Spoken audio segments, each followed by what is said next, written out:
Hello again. My name is Dr. Shoar. I will be talking about one of the cases that we see a lot of in our office.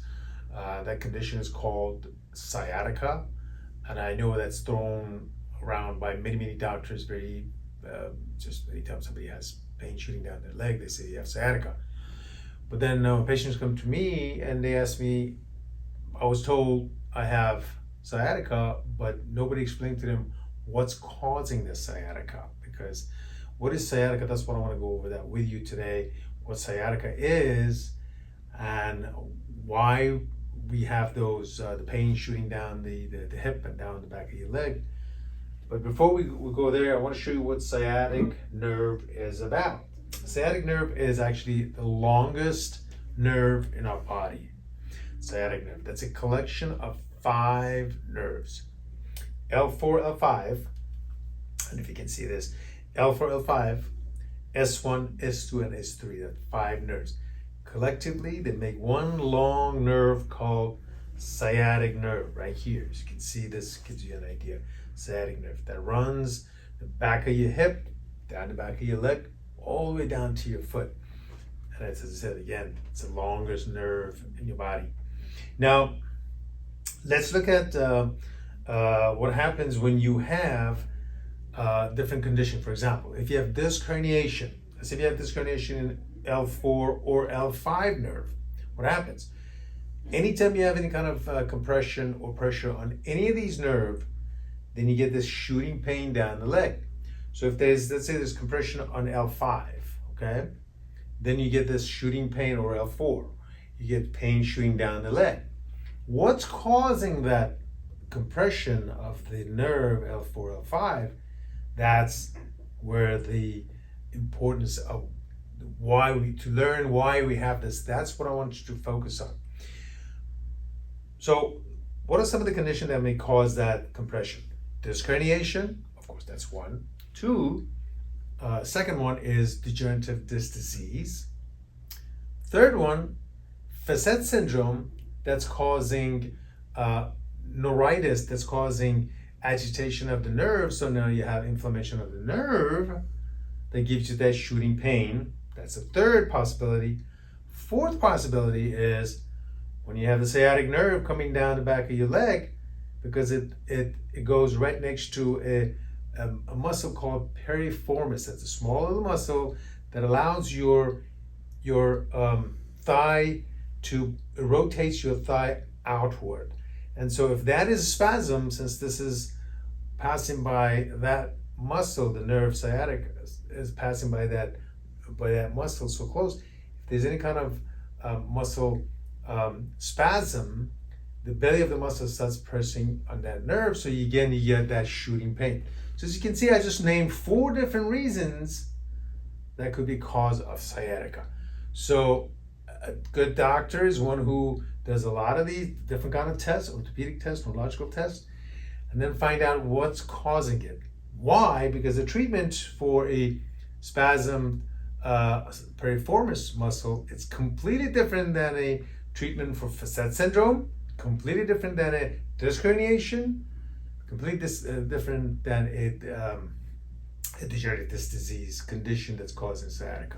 So you can see there's different reasons why you have that sciatica, so we need to find out what's causing it.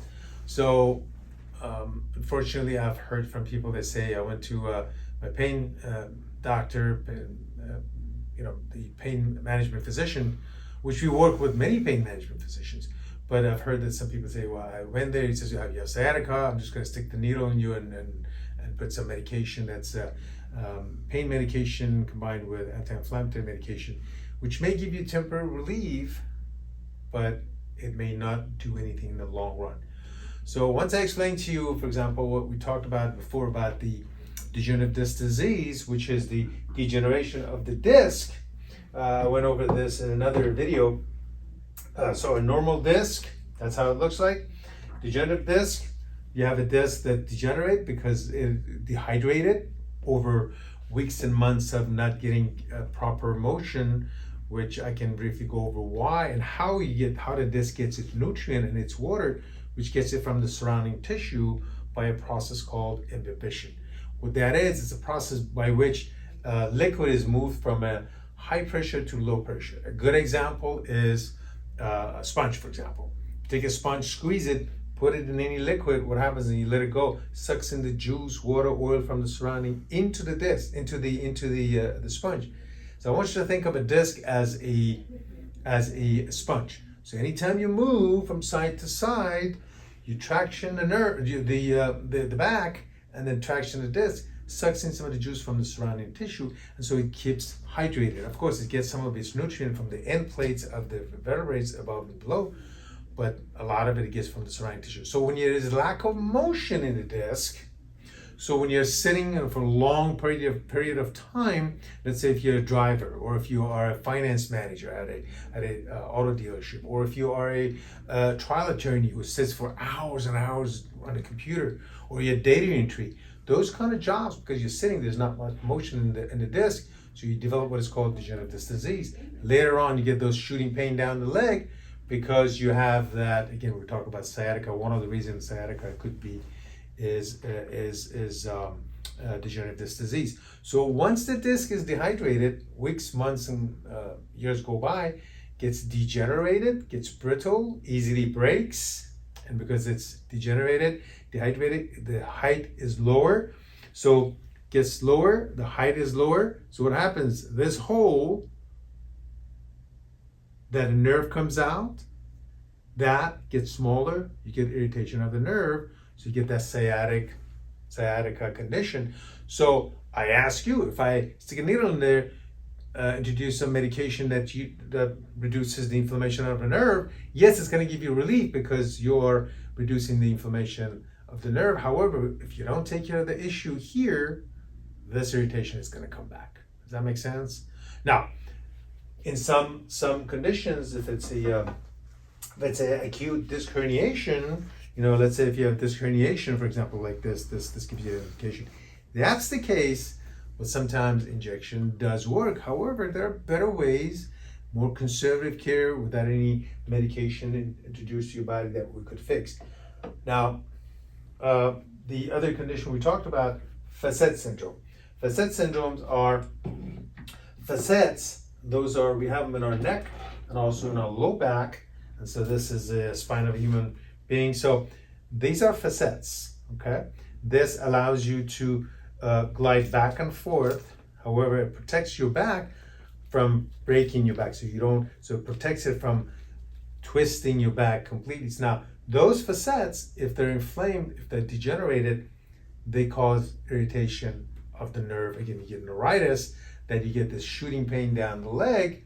So that again, it gives you that same symptom, but as I said, there's different sources that's causing that symptom. So it's important to know what's causing it. Why? Because the treatment changes from one diagnosis to another. I want to make sure that you understand that. So, I think next time we're going to go into how to go about treating your back when you do have sciatica due to disc herniation, or sciatica due to facet syndrome, or sciatica due to degenerative osteoarthritis, and also sciatica due to piriformis muscle contractions. That's what I'm going to go over hopefully the next video.